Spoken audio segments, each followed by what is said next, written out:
Action. Action. Action.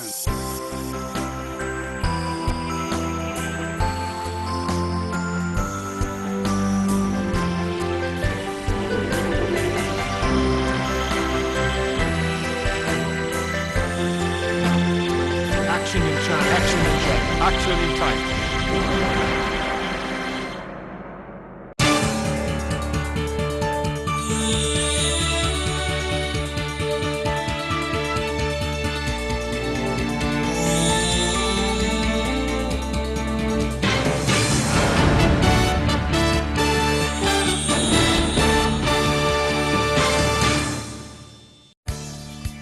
Coming up, ratings agency Standard & Poor's has upgraded Italy's sovereign debt ratings with a stable outlook.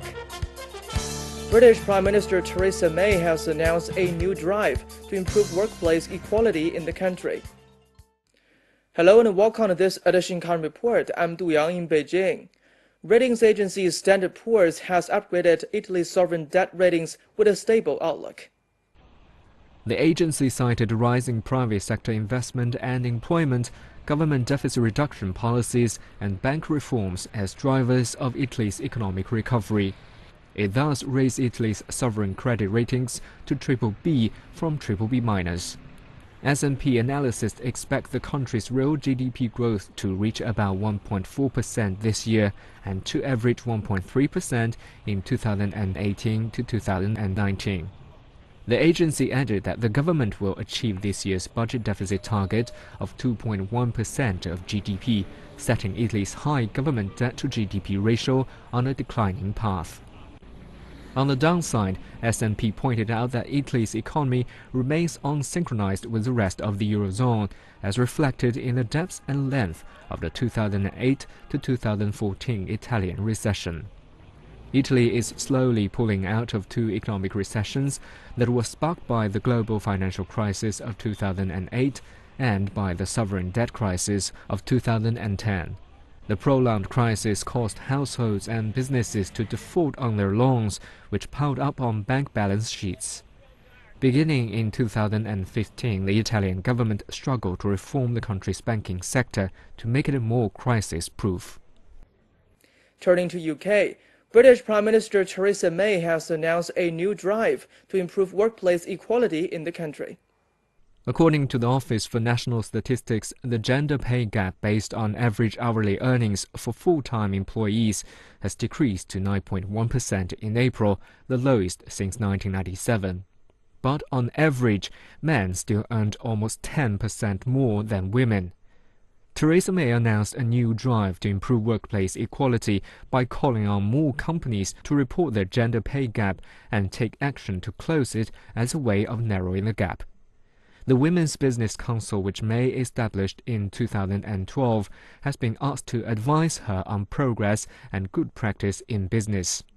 The Council will also provide recommendations in key areas, including middle management, flexible working, working parents, and return-to-work schemes. Downing Street said estimates show closing gender pay gaps in work would add almost $200 billion to the British economy by 2025. More news from the European Union. Official data show increases in citizens' household income between April and June, suggesting the bloc's growth gained momentum. The bloc statistics agency Eurostat said in the Eurozone, household income per capita increased by 0.7% in the second quarter, higher than 0.1% in the first 3 months. In wider EU, household income per capita grew by 0.9%, well against a decrease of 0.4% in the first quarter.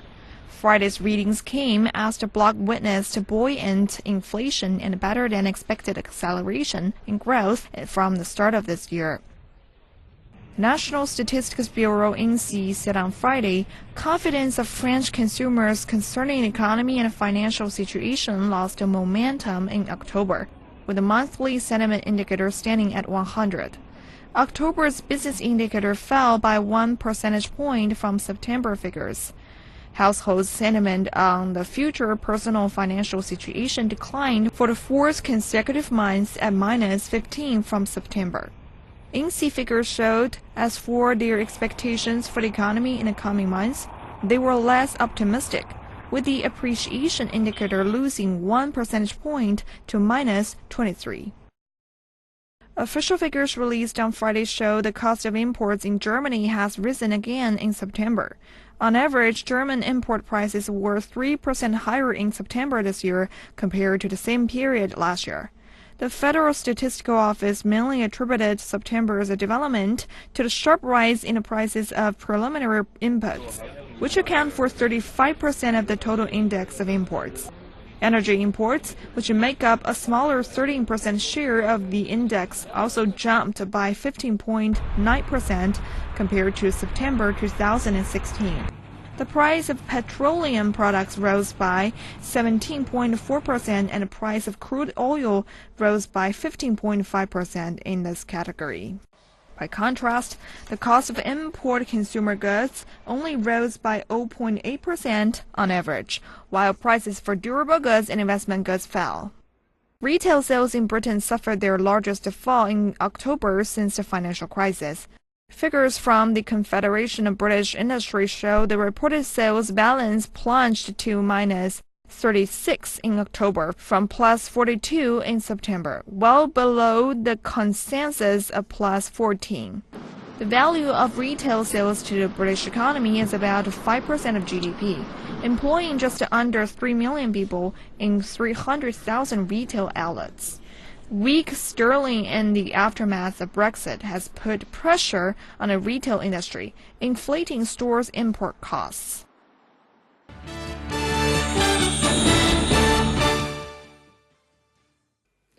The U.S. economy grew at an annual rate of 3% in the third quarter of the year. Economy Report has more.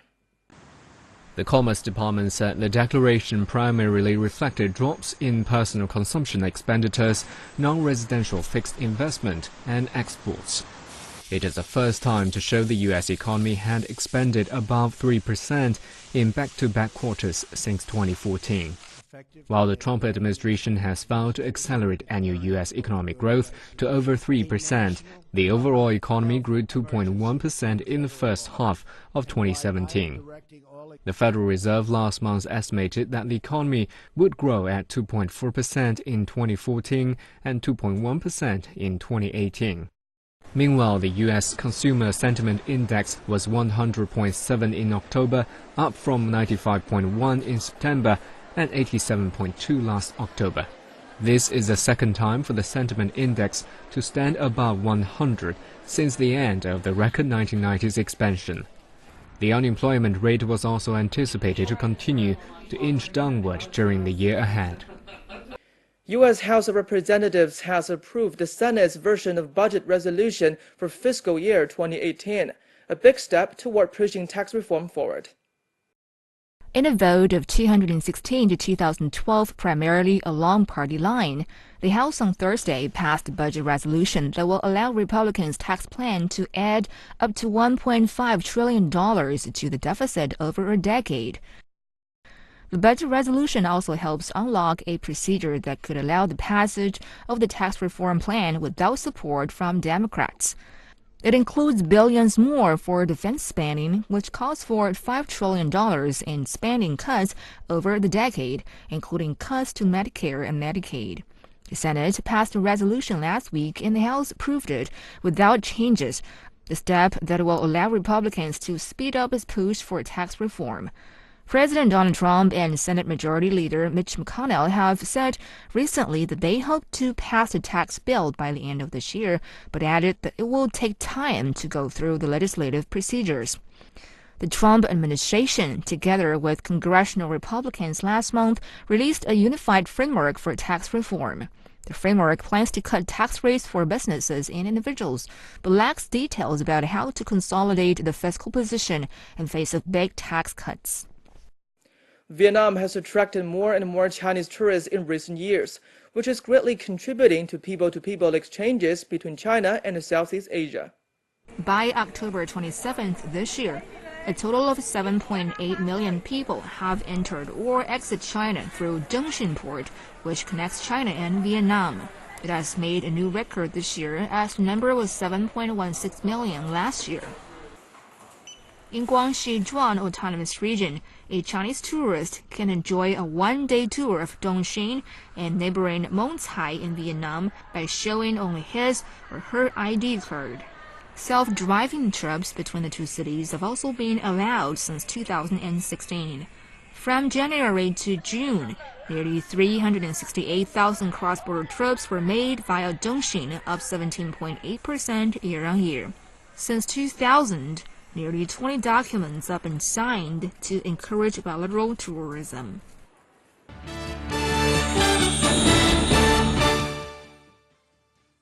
A travel trader fair named Nihao China has been held at Warner Bros. Studio in Hollywood of the United States. It aims to attract more Chinese tourists to visit Los Angeles. Let's have a look. Nihao China initiative has achieved success, as more than 150 member businesses have participated in the program during its 3 years. The event is organized by the LA Tourism and Convention Board, which has more than 50 designated Nihao China members. They have been working closely to attract and better serve Chinese guests. Because of you, Los Angeles is a world. In 2016, almost 3 million Chinese people visited the United States, compared with less than 400,000 in 2007, and spent $33 billion in tourism expenses. And Los Angeles is the most popular destination in the U.S. for Chinese tourists, with more than 80 direct flights between Chinese cities and LA on a weekly basis. Warner Bros. Studio and Universal Studios Hollywood are among the favorite scenic spots. Flights from Italy's Milan to Egypt's Red Sea resorts of Sharm el-Sheikh have started operation after 2-year suspension. About 120 passengers got aboard the regular weekly low-cost flight on Saturday. The Air Cairo company will also operate weekly flights from Milan to Marsa Alam next Friday. The step was taken within the framework of the coordination between the Ministry of Tourism and Air Cairo company. Egypt has been struggling to recover the tourism industry since the political turmoil in 2011. Italy and Egypt signed an agreement to launch the flights with the commercial manager of Air Cairo 2 weeks ago at a tourism exhibition in Italy's Rimini. A poll by South Korea's central bank shows the country's consumer confidence rebounded in October. According to the survey, the composite consumer sentiment index stood at 109.2 in October, up 1.5 points from the previous month. It was the first increase in 3 months as tensions eased on the peninsula. The consumer sentiment worsened in August and September after the Democratic People's Republic of Korea test-fired 2 ballistic missiles in July and conducted its 6th nuclear test in early September. The bank also said its index measuring the people's sentiment toward the current economic conditions came to 91 in October, up from 87 the previous month. The monthly index is based on a survey of 2,020 households throughout the country from October the 13th to 20th.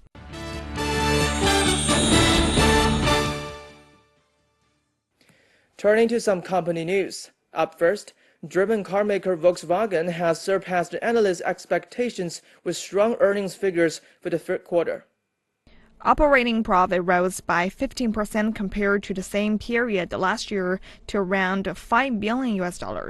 Despite ongoing scandals, the firm was hereby able to benefit from successful cost reduction measures, as well as a strong rise in sales in the U.S., South America, and Eastern Europe.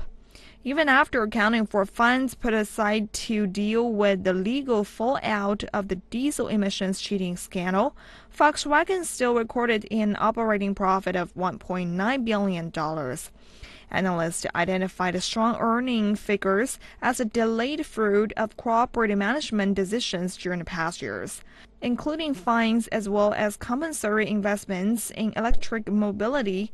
Volkswagen has already had to set aside $29.2 billion in the U.S. alone to resolve the diesel emissions cheating crisis. ExxonMobil, the world's largest oil and gas company, has posted a 50% jump in earnings in the third quarter. The company earned 93 cents per share, up from 63 in the same 3 months last year. Revenues jumped 13%, from $58.7 billion to $66.2 billion. The company collected $1.6 billion in its oil and gas production business, going up because of higher energy prices. The company's output rose 2% to 3.9 billion barrels of oil equivalent a day. Hurricane Harvey cost Exxon $160 million when it disabled 2 major downstream facilities. But the refining business still made $1.5 billion in a quarter. China Vanke posted 33.2% growth in net profits in the first 3 quarters, boosted by strong sales in big cities. In a filing to Shenzhen Stock Exchange Friday, China's top property developer said its net profits in the 9 months reached $1.67 billion. Meanwhile, its revenue stood at $17.6 billion, up 0.04% year-on-year. Sales in the third quarter surged 63.3%. In the 9 months, Vanke added 143 new projects with a total floor area of 21 million square meters. Kia Motors, South Korea's number 2 car maker, posted its first operating loss in 10 years due to a one-off factor. Kia's operating loss reached $378 million in the third quarter, marking the first loss since 2007. The turn into the red came as Kia lost a lawsuit, in which a South Korean court ordered the company to pay $370 million in compensation to workers. Global car sales by Kia inched up 0.8% from a year earlier to over 690,000 units in the third quarter. Sales in the domestic market jumped about 18%, but overseas sales declined 15%. Royal Bank of Scotland has said it is on track after seeing a $514 million profit for the third period. The profit for the year so far is $1.7 billion. RBS said it was the second time since 2008 that the bank had turned a profit for 3 consecutive quarters. However, the bank said it could not be sure of a full-year profit, since it was hoping to settle a dispute with the U.S. Department of Justice. It relates to claims that the RBS missold mortgage bonds leading up to the 2008 banking crisis. The department said RBS could pay $44 million under the non-prosecution agreement. Mobile phones have been changing people's way of life all over the world, but no other country has gone more mobile than China, thanks to its innovations. With a mobile phone at hand, you have access to almost all services you could possibly need, all within just a tap on demand. But it's not just convenience that a portable device has offered. It's more about enhanced connectivity, greater diversity, and shared prosperity. At the backdrop of a mobile China, we look back at how the trend has been gathering strength and making a difference. Assume you were a Chinese mobile user in 2013. You joined WeChat very recently. You also had Alipay account, mostly for online shopping or Taobao. You were no doubt a member of over 500 million mobile netizens in China. By 2017, that number has climbed to 724 million, accounts for 96.3% of all internet users in China.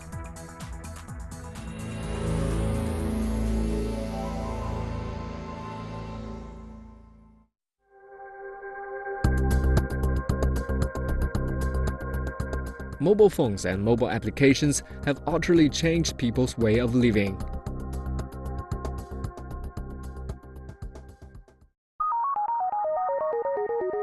This is even more true in China.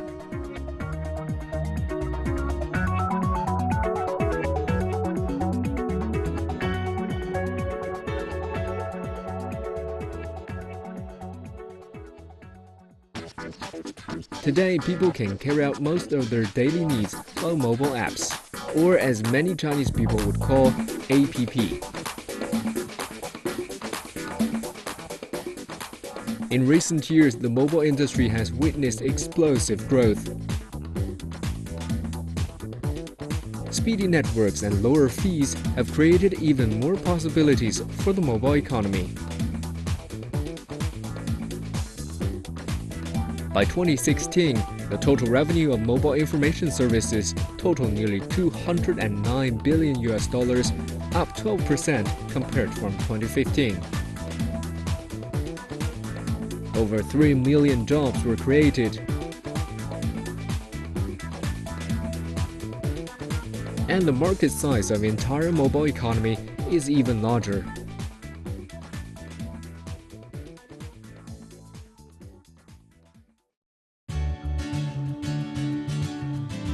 Education, healthcare, public services, more and more traditional industries are boarding the bullet train of mobile internet. And yes, you can even pre-order your meal via mobile app before boarding.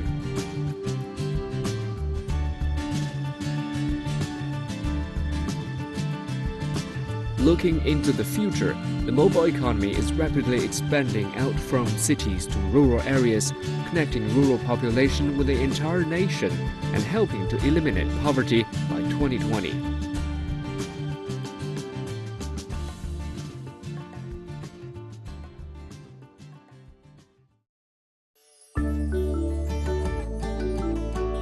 And China's two industry-leading players, WeChat and Alipay, are stepping up their efforts to expand overseas.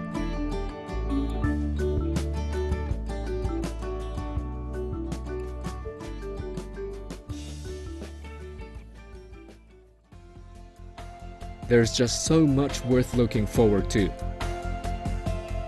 Mobile internet is not only improving people's lives, it is changing how we live it. That includes you.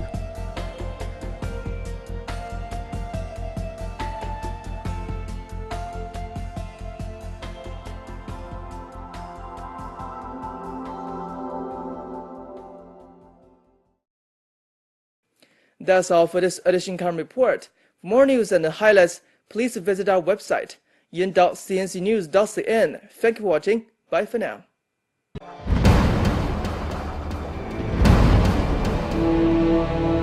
云天无际，承载梦想。中国南方航空是中国运输飞机最多、航线网络最发达、年客运量最大的航空公司。亚洲第一，全球第三，是南航缔造的业界奇迹。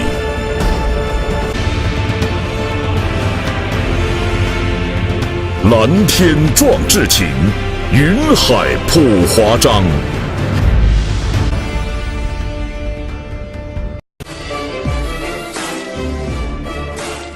同心地产，芝加哥最大的华人中介团队，无论是家居或是商业地产，给你带来全方位的最佳服务。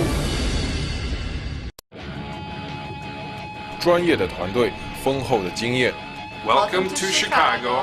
Welcome to the Lake Cook Law Group. 投资理财、法律咨询，芝加哥专业律师团队为您的梦想提供最安全的保障。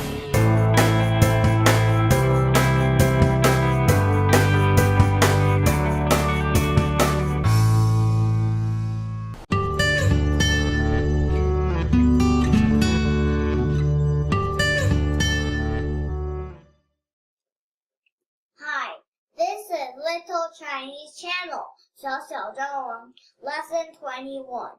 In this lesson, we will be learning these 6 Chinese characters. What's this? 久 means in a long time. 很久 means in a long time. 不久 means soon. 久 is the building block of these 2 characters. If we break this apart, move it a bit over here. This character is 欠,欠,欠 means to owe. 欠债,欠债,欠债,欠债 means in debt. Next, we will be learning a new root character.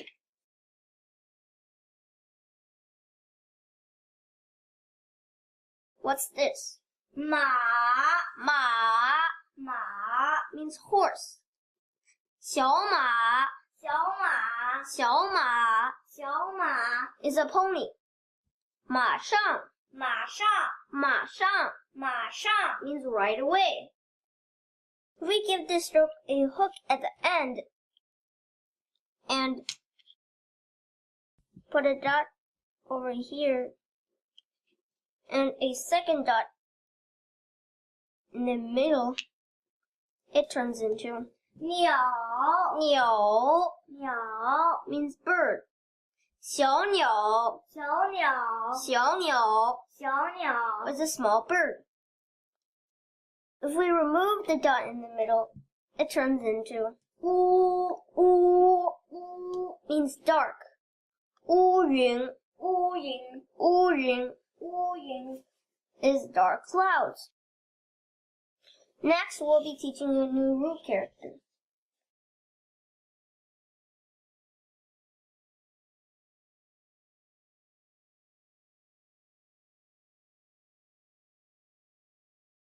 What's this? 女,女,女 means female. 女士,女士,女士,女士 is a lady. 女人,女人,女人,女人 is a woman. Okay, let's write. Remember when you're writing to follow the stroke sequence.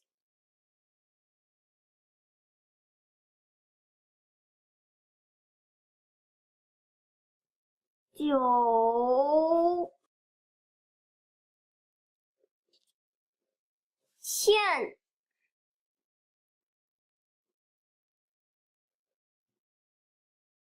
马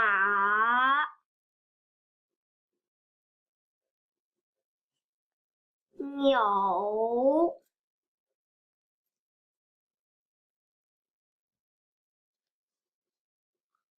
乌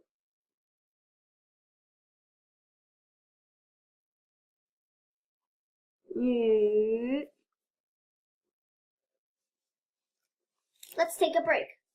Bye-bye, the lesson.